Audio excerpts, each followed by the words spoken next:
ముఖ్యమంత్రి జగనన్న పాలన దేశంలోని పలు రాష్ట్రాలకు ఆదర్శంగా నిలిచిందని మంత్రి గుమ్మనూరు జయరాం వ్యాఖ్యానించారు. కర్నూలు జిల్లా చిప్పగిరి మండలం డేగులహాల్ గ్రామంలో గడప గడపకు మన ప్రభుత్వం కార్యక్రమంలో ఆయన పాల్గొన్నారు.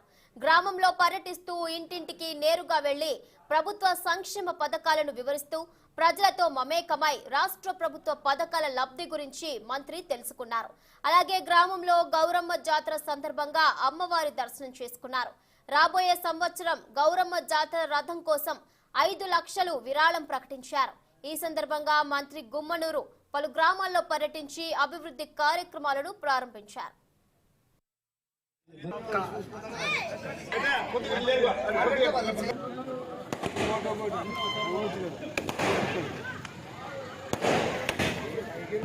జగన్